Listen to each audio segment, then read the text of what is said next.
Salam alaikum.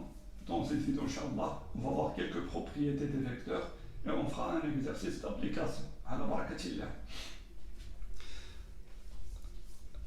La première propriété qu'on va voir dans cette vidéo, c'est comment, à partir d'un parallélogramme, écrire des égalités de deux vecteurs. Chaque parallélogramme nous donne quatre paires de vecteurs égaux. Donc, quatre égalités de deux vecteurs. Par exemple, notre parallélogramme APCT, dans notre parallélogramme APCT, on a la première égalité, le vecteur AP égale au vecteur DC. Pour avoir deux vecteurs égaux, il faut avoir la même direction, le même sens et la même norme. Chose qui est vérifiée dans notre parallélogramme. Si on remarque le vecteur AP avec le vecteur DC, les deux vecteurs ont la même direction, les droites sont parallèles, puisque c'est un parallélogramme, donc les côtés opposés sont parallèles. Donc pour la direction, c'est bon. Pour le sens, vu que le parallélogramme s'appelle ABCD, donc sûrement le sens de A vers B, c'est le même sens que D vers C. Donc A vers B, D vers C. Dans cet exemple, A vers B, c'est à droite, D vers C, c'est à droite aussi. Donc, le sens est vérifié. Il nous reste la norme, vu qu'on a ici un parallélogramme, donc la distance AP égale DC, donc les deux vecteurs ont la même norme, ce qui nous donne cette égalité, le vecteur AP égale au vecteur DC. Est-ce que c'est la seule égalité? Non. On peut écrire aussi le vecteur BA égale au vecteur CT. BA, CT. Troisième égalité. Le vecteur AT égale au vecteur BC. Le vecteur AT égale au vecteur BC. Dernière égalité, je parle ici d'égalité de deux vecteurs. Le vecteur TA égale au vecteur CP. Donc, chaque parallélogramme nous donne quatre paires d'égalités de deux vecteurs. Maintenant, dans le sens inverse, si on a l'une des égalités, automatiquement, on aura un parallélogramme. Donc, une égalité comme celle-là nous donne un parallélogramme. Faites attention, comment nommer ce parallélogramme. Donc, on prend le premier point, B, deuxième point, après on passe au quatrième point. Donc, AB, CD est un parallélogramme, ou bien BADC, BADC est un parallélogramme, ou bien ADCB est un parallélogramme. Dernière égalité, DA, BC est un parallélogramme. Donc, on peut vérifier ABCD, BADC, ce qui est vrai, ADCB, ce qui est juste, DABC. Donc, dans cette leçon, il faut savoir, à partir d'un parallélogramme, écrire des égalités comme ça, et à partir de l'une de ces égalités, comment nommer le parallélogramme. Ça, c'est la première propriété. On passe à la deuxième, et toujours avec un parallélogramme.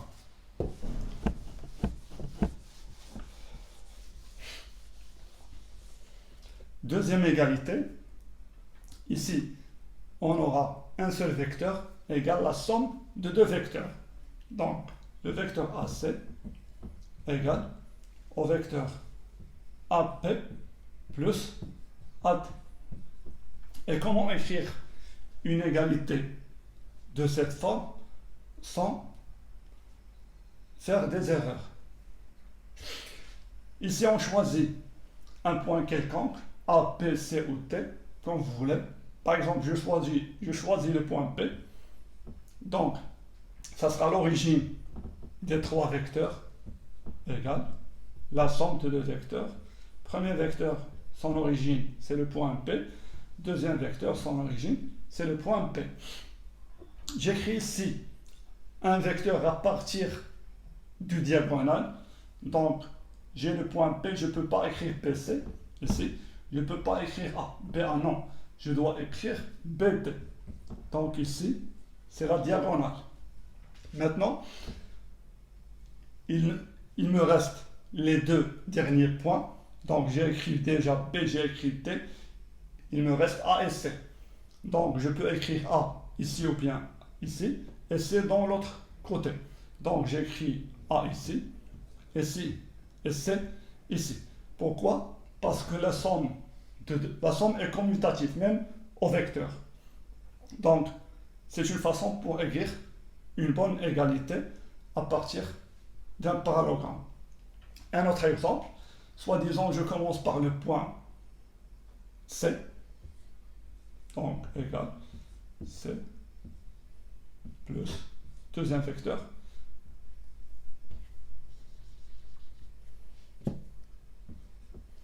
donc si je commence par le point C, je dois utiliser la diagonale d'abord, donc CP non, CT non, donc c'est C1. Il me reste les deux points P et D. Et voilà notre égalité. Maintenant, dans le sens inverse, si on a une égalité comme celle-là, comment on peut nommer notre parallélogramme? Faites attention, des égalités comme celle-là, il faut avoir la somme de deux vecteurs égale un seul vecteur, et tous les vecteurs ont la même origine, A, A, A. D'accord? Et ici, on a trois points distincts. Exemple, AC égale AP plus AT. Donc, on commence par ces deux-là. Ça, c'est le troisième. Et ça, c'est le quatrième. Donc, AP, CD. Ici, BA, DC. BA, DC. Ici, CD, AP.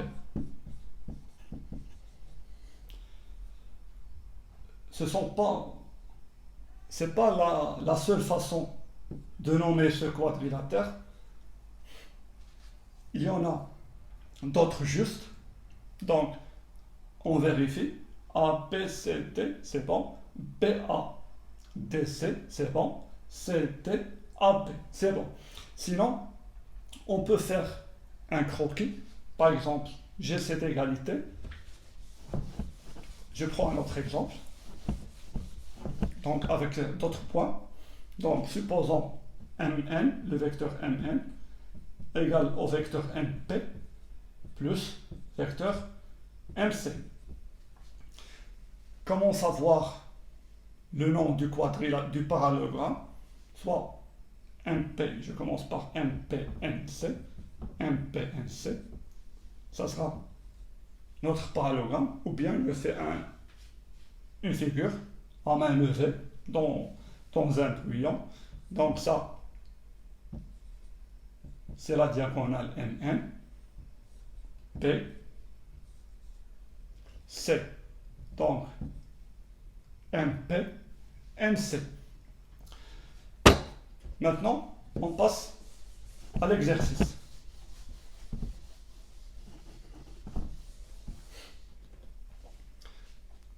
Première question. On doit construire les points E et F tels que AB égale CE, le vecteur AB égale au vecteur CE pour construire le point E, et pour construire le point F, on a cette égalité, le vecteur BF égale le vecteur PE plus vecteur PC. On commence par le premier point E, on a cette égalité, donc à partir de cette égalité, on doit construire le point E. Qu'est-ce qu'on remarque?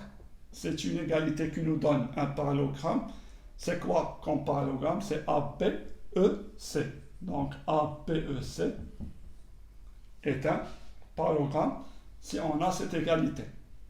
Donc, pour construire ce point E, je dois construire le troisième point du parallélogramme AP, EC. D'après vous, le point E sera où? Donc, AP. Si le point E de ce côté, non. Ça sera APCE. J'aurai besoin de AP, EC. Le troisième point sera quelque par ici. Donc, AP, EC est un parallélogramme. Maintenant, je peux construire le point E. Donc,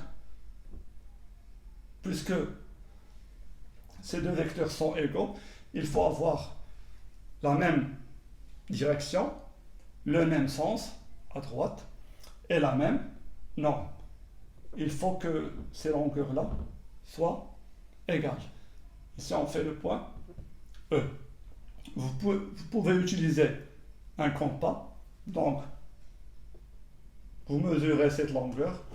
Vous faites la même chose ici. Vous faites le premier arc. Vous mesurez cette longueur avec le compas. Et vous faites le deuxième arc. Le point d'intersection, c'est le point E. On a une autre méthode. Il y a une autre méthode pour construire le point E. Donc, à partir du point C et à partir du point A, on doit faire le même vecteur. Donc, ici, on ne sait pas où arriver. Ici, on sait qu'on commençons par A, on doit arriver vers B. De A vers B, la même chose ici. Donc, on aura notre point E. Ou bien ABEC est un parallélogramme. Maintenant, on passe au deuxième point.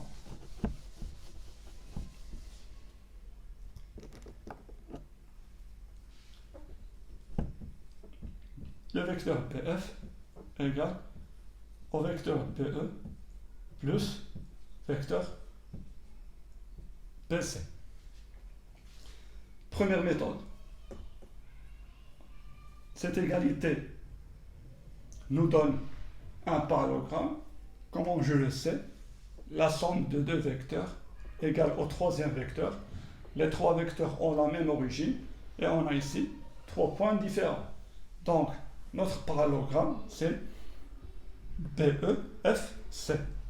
BEFC.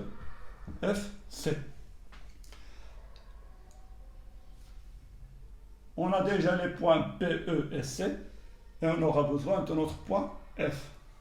BE, le point F doit être quelque part ici. BEFC. Tel que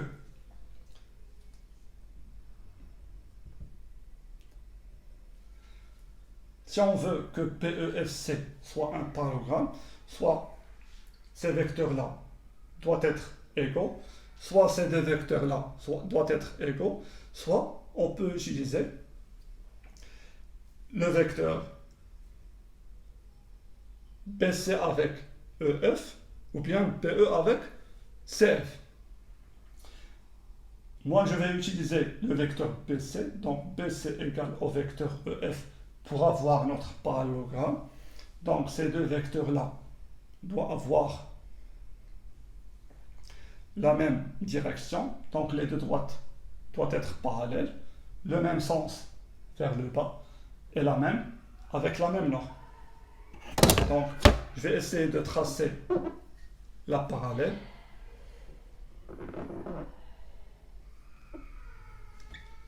Et je dois respecter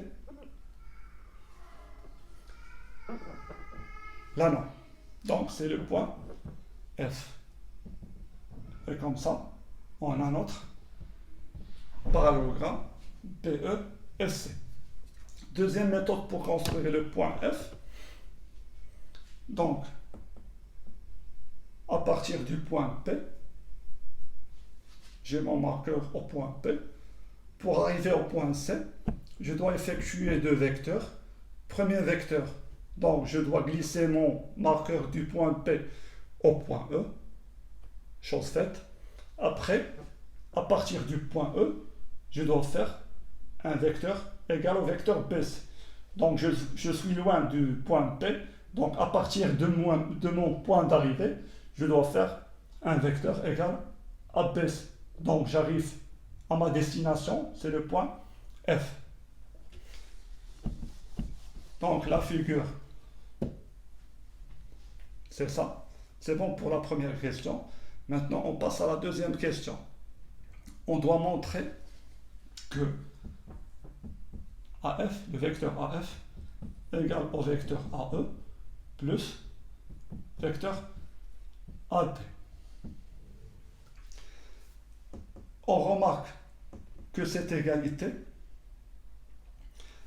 signifie que AEFT est un parallélogramme. Donc je dis, pour arriver à cette égalité, il suffit de montrer que AEFT est un parallélogramme. Si j'arrive à montrer que ça est un parallélogramme, donc automatiquement cette égalité est vérifiée. Donc, comment montrer que AEFT est un parallélogramme?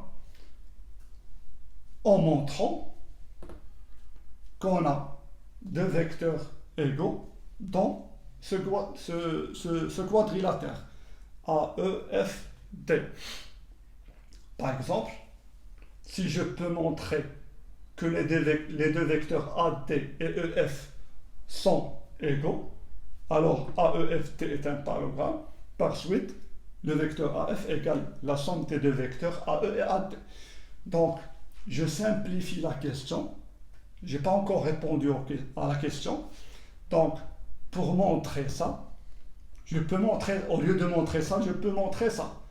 Et pour montrer ça, je peux montrer que le vecteur AD et le vecteur EF sont égaux. Donc, si j'arrive à montrer cette égalité, j'en déduis que AEFT est un parallélogramme et par suite, cette égalité est vérifiée. Donc, vu ma figure, je vois il y a quelque chose dans l'énoncé d'exercice m'a poussé à tracer ce vecteur comme celui-là. Et je vois aussi que, vu que j'ai un parallélogramme ici, APCT, donc ces deux vecteurs-là, donc je peux utiliser le vecteur PC pour montrer l'égalité des deux vecteurs EF et AD. Si le vecteur EF égale au vecteur PC, et en même temps le vecteur AD égale au vecteur PC, donc ces deux vecteurs-là sont égaux. Et si les deux vecteurs sont égaux, on aura notre parallélogramme qui nous donnera cette égalité. Donc, pour montrer cette égalité, je vais essayer de montrer ces deux égalités. Donc, vecteur AD égale au vecteur PC et le vecteur AC, et le vecteur EF égale au vecteur BC. C'est très important de faire des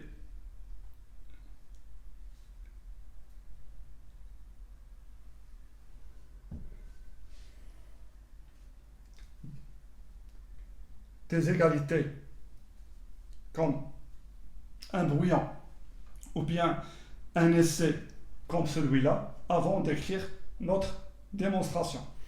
Donc, pour montrer cette égalité, je vais essayer de montrer que AEFT est un parallélogramme. Et pour le montrer que c'est un parallélogramme, je vais essayer de montrer cette égalité en montrant ces deux égalités. Vecteur AD égale au vecteur BC, le vecteur EF égale au vecteur BC.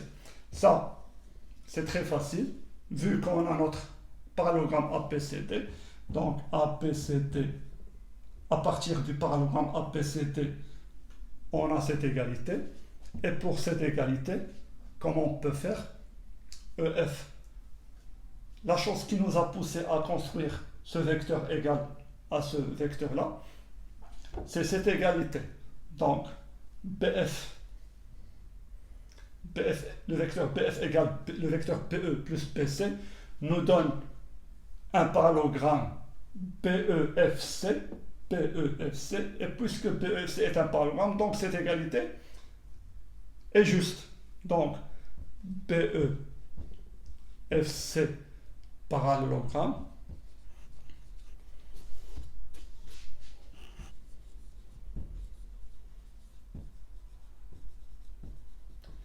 et pourquoi BEFC est un parallélogramme? D'après l'énoncé, on a cette égalité BF égale PE, vecteur PE plus vecteur PC. Donc, on arrive à deux choses qu'on a déjà dans notre exercice. Donc, ABCD est un parallélogramme, nous donne le vecteur AD égale au vecteur PC. Cette égalité nous donne BEFC est un parallélogramme. Alors, le vecteur EF égale au vecteur PC.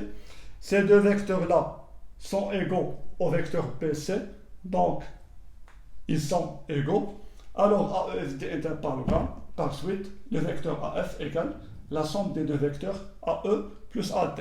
Maintenant, on passe à écrire notre démonstration. Il nous faut deux égalités. La première, le vecteur EF égale au vecteur PC. La deuxième, le vecteur PC avec le vecteur AD. Je commence par cette égalité. C'est la plus compliquée. Donc, on a, deuxième question, on a BF, vecteur BF égale vecteur PE plus vecteur PC. Donc, BEFC est un parallélogramme.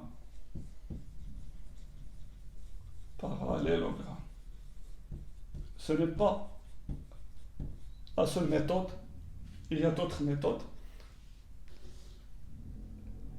Alors, puisque ce quadrilatère est un parallélogramme, l'une des égalités qu'on peut en déduire, c'est PC, le vecteur PC avec le vecteur EF. Donc, vecteur PC et vecteur EF sont égaux. Ça, c'est notre première égalité. Notre deuxième égalité, c'est le vecteur PC avec le vecteur AD. Donc, ABCD est un parallélogramme.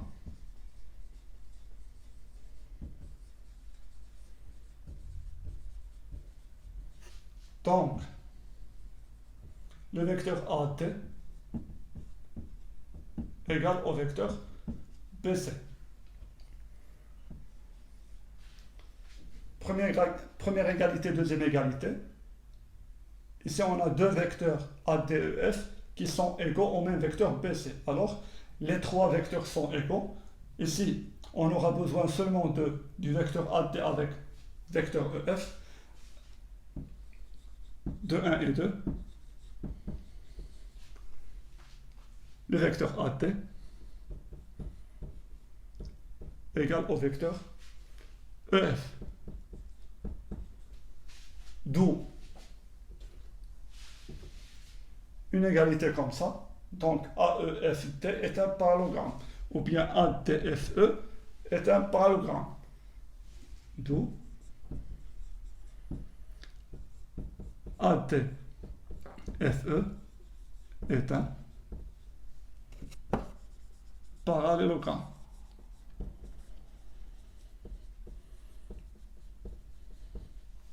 Il est là notre parallélogramme.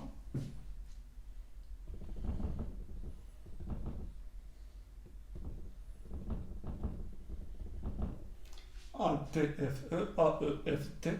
Donc c'est un parallélogramme. Par suite,